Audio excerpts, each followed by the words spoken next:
Hello everyone, Dolphin Oracle back again today, and this is on my fresh encrypted install of MX-19.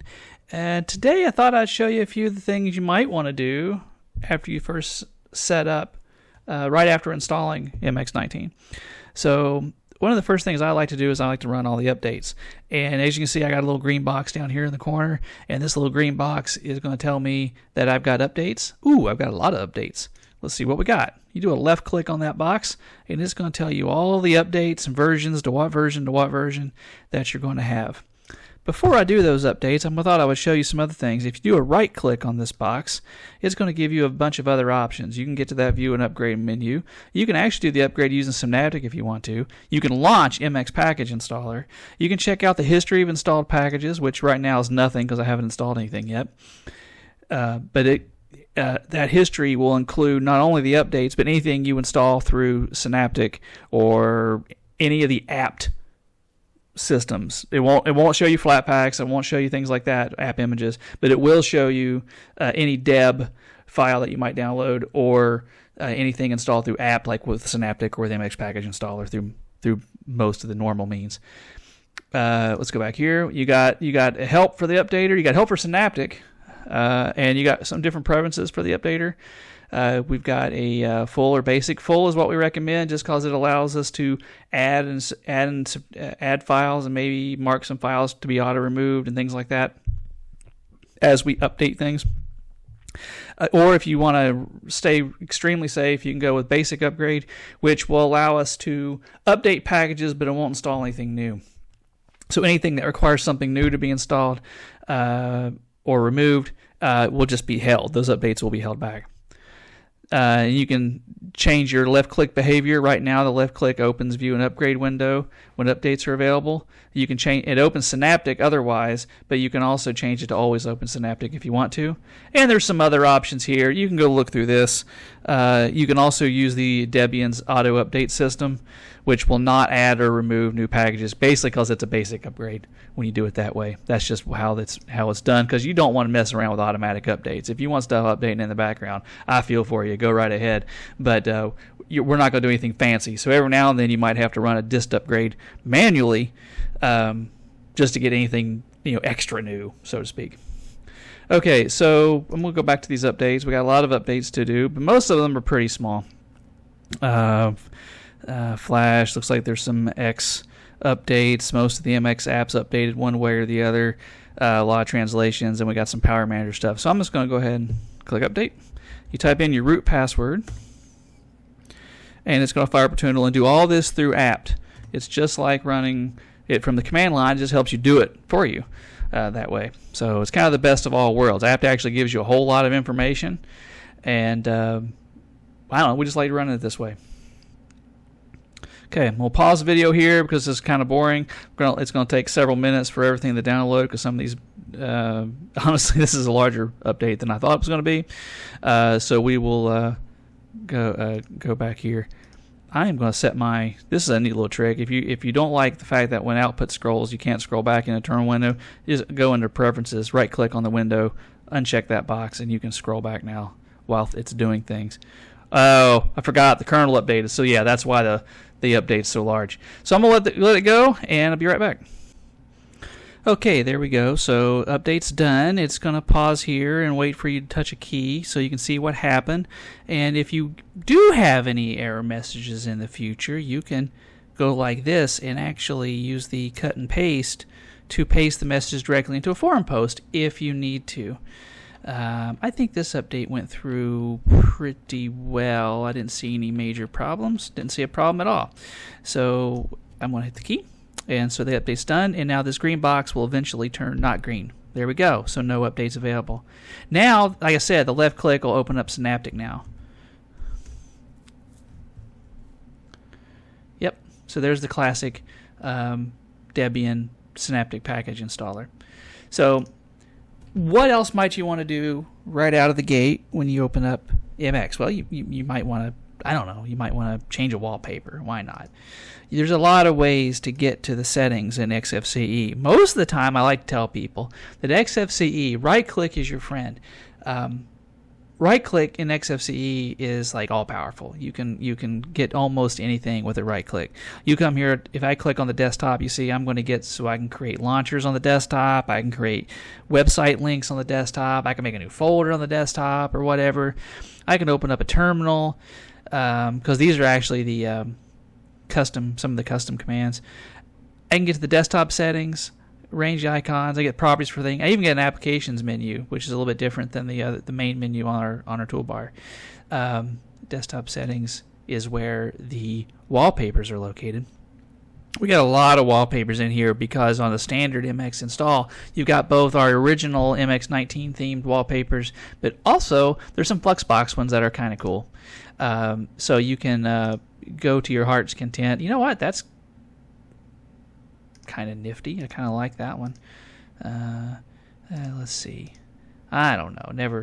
Never bothered to customize with wallpapers very much myself. I'm a Dalek fan by and large. Oh, there's one with boxes. Kind of like the boxes. That's one of the Fluxbox wallpapers. I think I'm going to pick that one for a while.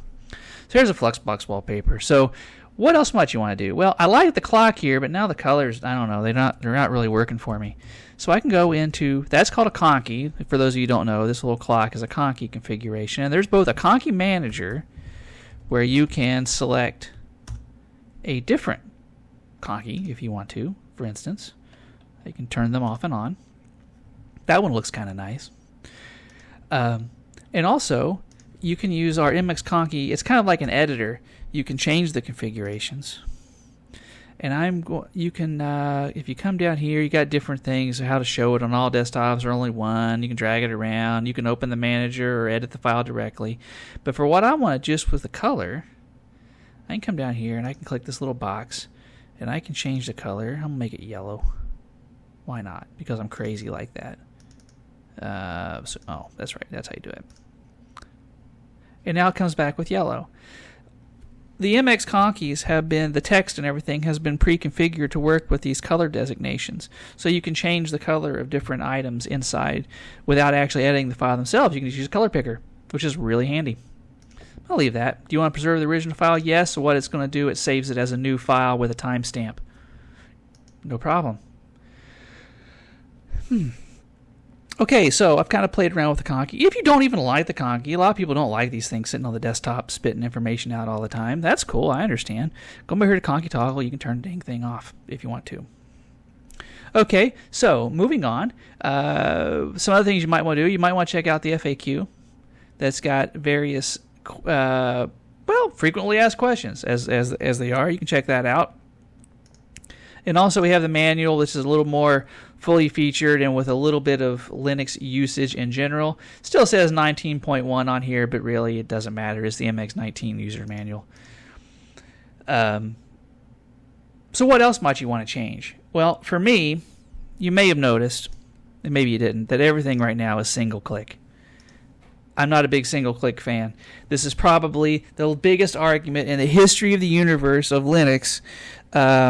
Well, possibly except for the using systemd or not, but let's just not go there. Or possibly with Ubuntu and Mint and Snaps, but let's not go there either. Let's talk about the real one, and that is single click versus double click. Now, a lot of desktops now by default are single click, and I understand you people, you like your single click. However, for those of us out there and the rest of the world that do things, are used to doing things with double clicks, I can't get used to the single click, and that's okay. We got you covered. MX's defaults are single click, and there's a lot of places in XFCE that you can change these things. In the XFCE settings manager, which you can access with this little button right here, you can actually go in here. You can get to the file manager settings, and you can go through and you can change the single click to double click behavior, and you can change all sorts of things here. And then you got to do it for the desktop. So you go to the desktop and you can go over here to icons. Include. Let's see here. I forget. Single click to activate items. Some of these things are a little harder to find than others. So that's fine. I'm a double click, so I got you guys out there covered with MX Tweak. Now, MX Tweak's got a few things in it that mostly manage XFCE settings, but you can, and some of them are quick convenience items. So you come over here to Other, You're going to see that enable single click on the desktop. Done. I'm going to turn it off. Enable single click on North File Manager. Turn it off. Bam. Now everything's all ready. Well, I got to hit the apply button. And now, yay! I'm double click now. Huzzah, huzzah, hooray. And the same on the desktop. One click selects. That's what I like. One click selects. All of you out there who are single clickers, I'm sorry, you're wrong. That's a joke, guys. Don't flame me. Okay, so, and then you got some other things. You can show a frame in the sys tray. Some people like to show a frame. This shows windows from all workspaces in this taskbar panel. You can change that if you want to. There's some other options here. Check out the help file. It is very useful for getting the options in MX Tweak. Also, you can change. This is one thing that we get a lot of questions. Why can't I use my user password for everything? Well, you can. Just come over here to password for administrative tasks, select user, my root password, and now I'm using my user password. It's that simple. Okay. So, and then we can turn the enable the kernel sandbox thing is the new default in MX 19.2, but it is selectable in earlier versions. This allows things like certain app images, Joplin. There's several other app images now that are requiring a kernel sandboxing feature. For whatever reason, Debian turns these off by default in their kernel, but they do have a switch, so we can turn them off and on, and that's what this thing does here. You can also set some other things. You can reset some defaults in here. You can, if depending on what video card you have, you're going to get some different options for your video cards. By and large, if everything's kosher, you don't need them, but you can check out the help for more information on what these do. On display, you can. This is another way to do your backlight. I don't know if that's going to show up in the video or not because it's a hardware bulb, but it did get brighter and softer. This controls it through software on the individual screen, and it is savable over time. And there's actually a little toolbar thing you can add to later if you want. This controls the XFCE compositor, the compositor tab, cleverly named, and you can use. You can get to the settings here. Or you can do it through the window manager settings. Actually, it's not. It's the window manager tweak settings because for some reason that's where they put them. The compositor stuff on XFCE. But you can access them for here from convenience, or you can switch to using Compton, and then you can edit use the Compton settings or edit your Compton file directly from here. If you don't know what any of that stuff is, don't worry about it. By default, XFCE, we use the XFCE compositor. It doesn't really require any more overhead, and it does give you some shadows and nice transparency effects here and there. We keep it subtle. If you have some screen tearing issues, you might try using the different settings available in VBlank. Some of these require a restart of the window manager, so you might have to log in and log out. All right, so going to theme. The theme tab here, there's a lot of ways to set a user theme. In MX, we have different theme sets pre-canned, and you can change your theme on the fly to different things. I'm not going to use this right now. Well, I am. I'm going to just show it off here. I'm going to go with, maybe you don't like the fact that these borders are really hard to get, so I'm going to use the MX Light thick borders. And it's going to change all my window borders. And now you see I got a nice thick border. It's actually hidden very well, but it's easier to grab in the light theme. We'll come back to the save current theme settings as a theme set here in a few minutes. On the panel, you can do the classic panel flip horizontally, panel flip vertically. You can do this in the XFCE settings too, but why would you want to do them here? Because this panel reorders when you lay it down horizontally so that the menu's still on the left. If you just bring this panel down with the XFCE settings, it's going to be almost mirrored, but not quite. Why are we like this? We just are. So, but we give you a way to change it easily. So let's see. I'm gonna change it to panel bottom. Boom, and then panel. And you can see that some of the they changed to having text in the menus, and this thing goes horizontal and things like that. Then you can go panel left and back, and it's back to the way it was. We also back up the panel, so if you ever need to restore it, you can restore it right in here with these options, and you can back up the current whatever the current panel configuration is. So you can do both. You can back up whatever you have, and you can also restore whatever the current default panel is. Window buttons. This is a stupidly named thing for these buttons here, the taskbar buttons. You can adjust the behavior of that from here. XFCE hides the settings for this thing down pretty deep in the panel plugins, but we had so many requests to get to this feature more easily that we added a link here in Tweak for it. This is one of the few XFCE Tweak options that doesn't show up in the XFCE settings menu because it's a plugin for the panel, and you got to drill down through the panel plugin settings. You got to get like 8 clicks to get to the thing or something. I don't know. It's a lot of clicks. You can also adjust your theme appearance with the XFCE appearance theme. And there's a lot in here to choose from, and most of them are nice. I'm not going to change them right now. Well, I kind of like this one actually. The new Graybird Dark. We have this slightly tweaked because we have a different panel color. That's really the only difference between this and the usual XFCE Graybird default theme. But it is a very nice dark theme. You can muck around with your icon sets. There's a lot of icons here you can choose from. You can play with your fonts here, and there's some other settings here. Window scaling is good if you have a high DPI monitor, but GTK scaling settings in this version of XFCE are whole number. So you're going to go 1 times, 2 times, or 3 times. You're not going to go partial. You can go partial in MX Tweak on the display tab because XFCE supports a hidden feature called XR&R scaling, and you can go partial scaling with this. So if you want to have 1.25 scaling, you can. I'm not going to do this while I'm recording because it will mess up my recording, but you get the idea. And these settings will be persistent because they actually save in the XFCE XFComp settings system. So the window manager will apply it on a per display basis when you come back. So if you need to set a scale differently on two machines, you can. This GTK scaling is kind of system-wide, but this scaling is not. So I'm going to close. I'm not going to make any changes to that right now. So that's appearance, that's themes, that's fonts. We want to install some software. We've done updates. We're going to install some software.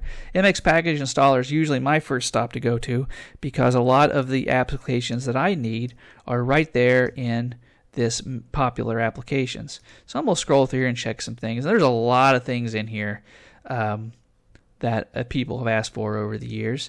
Let's see. You got Chromium. You got Firefox ESR. You got Google Chrome. We got some of the alternative browsers.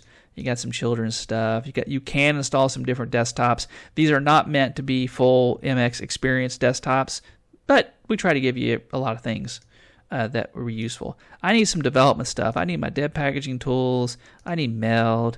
I need my Qt dev environment. And I can click all kinds of stuff doing this here. I don't need that. File manager, no. Flash is installed by default, but you can remove it right there if you want to. FTP, I need FileZilla. Graphics, I happen to like Mirage. Kernels, I've already got the latest Debian 5.6 kernel installed. Media converter, I'm still a big Handbrake fan. I'm going to use Handbrake. For messaging, we got some different options there, including MS Teams if you need it. And Zoom's here, which will install the latest Zoom client from their website. Some of these things are not in our repo. Some of these things we just make it easy for you to actually install, to go out and get for you. I've already got OBS installed from the because it came over when I installed from the live USB. I don't need any of that stuff. Screenshot utilities, I like KSnip, which is a lot like the Windows snipping tool if you've ever used that. It's handier than it sounds. Let's see, themes. I like the Obsidian theme. I'll grab the Obsidian theme. Let's see, was there an icons? Did I skip one? I did. I like the Obsidian icons too. Utility, what we got here? Redshift, Snap, Grub Customizer, Clonezilla. I honestly don't recommend Grub Customizer. Just don't worry with it. Video, I need Kdenlive, but I already have Kdenlive installed through Flatpak, so it's not going to show up installed here, but I already have a Kdenlive Flatpak installed, which I installed from this tab right here. And then, let's see here, wallpapers. I don't want any more wallpapers, but you can get all the 15 through 18 wallpapers if there's a classic. Okay, so I'm going to click install, and it is going to update all my sources, and it's going to install everything it can in one go. It will, but some things it has to do one at a time. Like here, you're going to see it's going to install. It's going to install Handbrake. It's going to do FileZilla. It's going to do Qt stuff. A lot of the things that are in the repo already, if you don't have to enable any more repos, it's going to do that all at once. So I'm going to click OK, and this is just like running an app. This is going to take a few minutes, but I'll be right back because it's going to ask me to install the next thing. Whenever it has to enable a repo or do any kind of special work that has to be done to install from outside our repos, it will ask the question again. So I'll be right back when it does that. All right, so here we are. It's the next phase of the work. It looks like it's the deb packages. I believe that's because pbuilder needs some action. So we'll go ahead and do that and click that through. Installs are going relatively easily. I didn't have any problems with VirtualBox building kernel modules or anything. So we'll just let this blow through here real quick.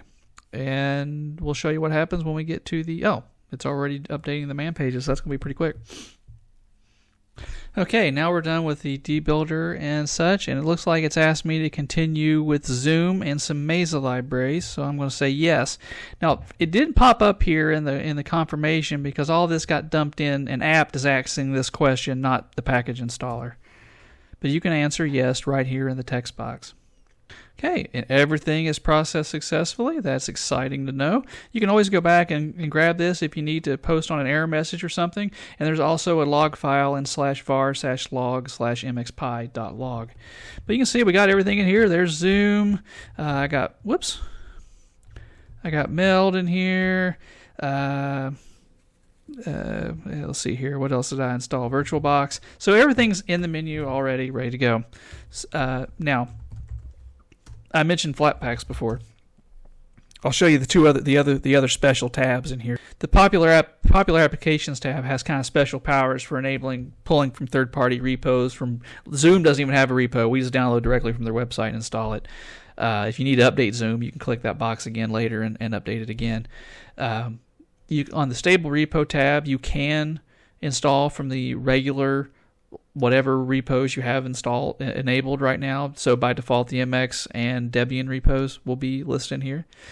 But we also have the MX test repo, and this is not the same thing as Debian testing. This is not applications for the next version of MX. This is applications for the current version of MX that haven't been tested enough to go into the stable repo yet. Most of them are perfectly fine. Sometimes you'll run across library conflicts here or there. This is why these things go to test first. But they tend to be more up-to-date packages. And you can see we have a lot of more up-to-date packages. We got a more up-to-date Blender. We've got a newer Audacity. I believe we have our own Kdenlive in here. Yeah, we got a more up-to-date Kdenlive. So there's a lot of things in test repo that a lot of times you would go to like Debian backports or even try to download things from testing to make work. We're going to have a lot of especially the more common ones are going to be in our, and you can see there's a lot. There's 2,000 packages in here, including libraries and CompBiz. I mean, there's all sorts of things in here. So if you have an application, you don't think a new enough one's available in our stable repo, check out the MX test repo. It's not actually, we recommend doing it through the MX package installer because when you're looking at this listing, the repo hasn't been enabled yet. And enabling the MX test repo used to cause a lot of problems because folks would forget to disable it later, and then they would do an upgrade from the test repo, and then things would go haywire if we did have a problem. This keeps everything nice and contained. You can download this whatever application you need from test repo, and then it automatically disables the repo when it's done, but you can browse it without enabling it all, so it's just safer. We do the same thing for Debian backports. Same kind of idea, and actually test is actually configured very much like Debian backports these days, where even if you do leave test enabled, unless you have an application installed from MX test, it probably won't update. I like to keep it disabled. And then we have the Flatpaks option. Now, unlike some other application managers out there that blend the distinction between Flatpaks and or whatever packaging format and debs, we've decided to keep Flatpaks separate from the debs because, well, this way you know exactly what you're getting. So you won't pull.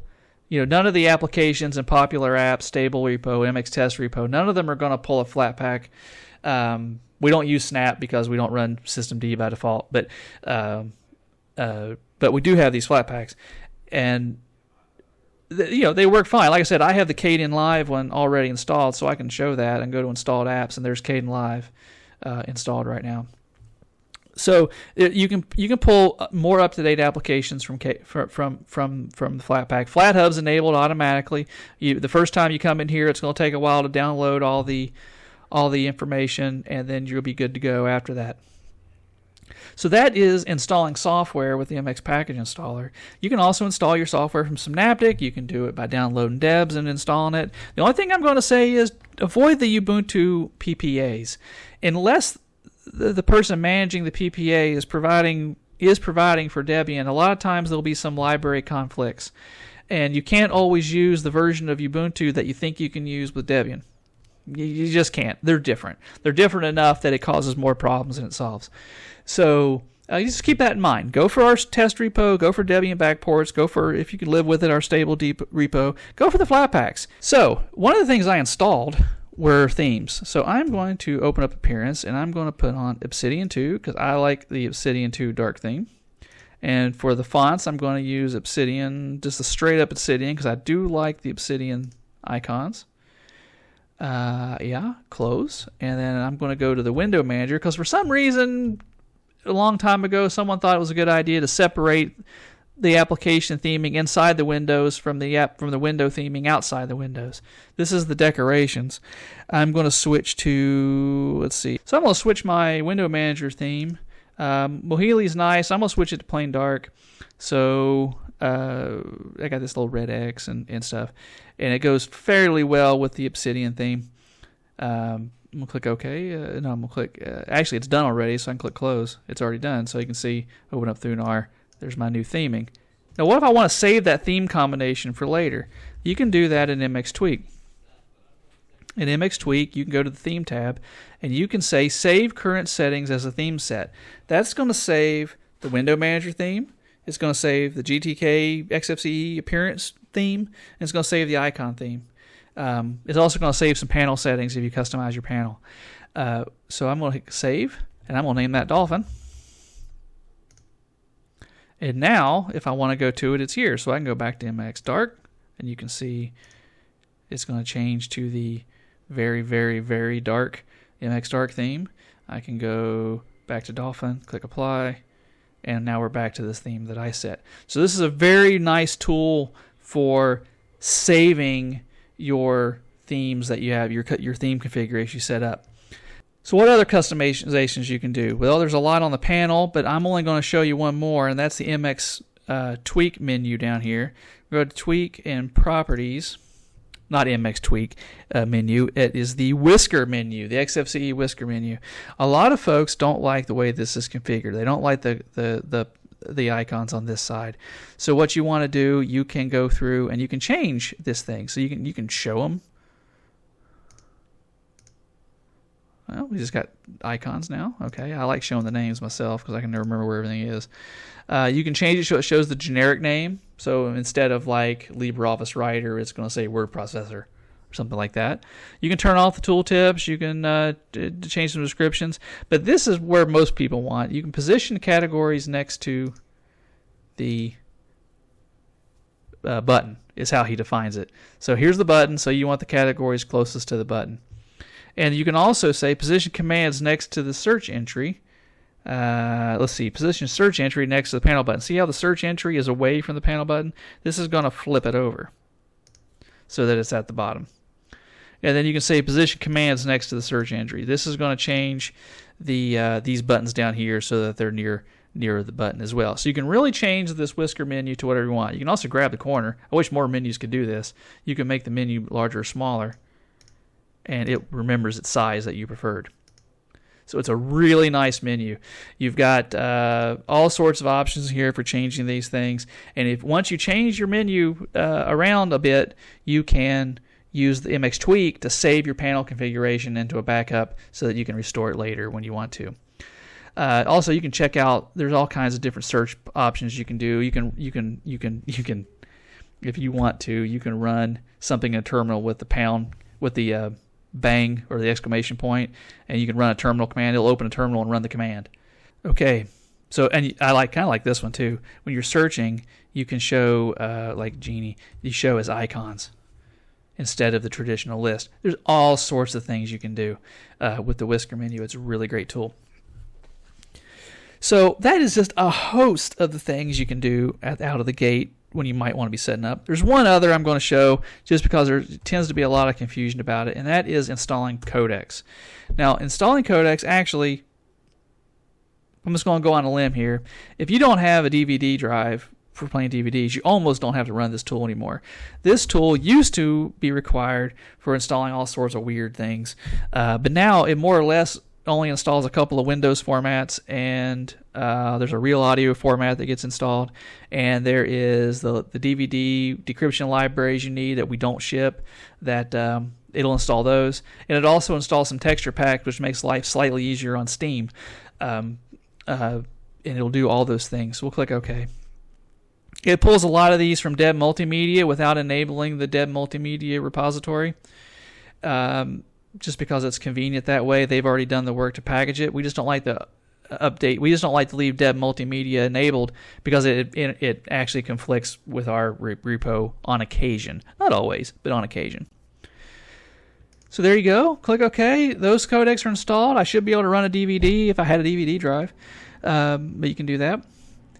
So that's lots of things you can do when you out of the gate when you install MX. Don't forget to run a snapshot later to back up your configuration to your own live USB stick so you can install it a lot easier pre-configured. If you back up to a personal, if you make a personal snapshot instead of a general or generic one, it'll even save your desktop settings. For tips, tricks, how-tos, head over to mxlinux.org or annexlinux.com. This is Dolphin Oracle signing off. Have a great day.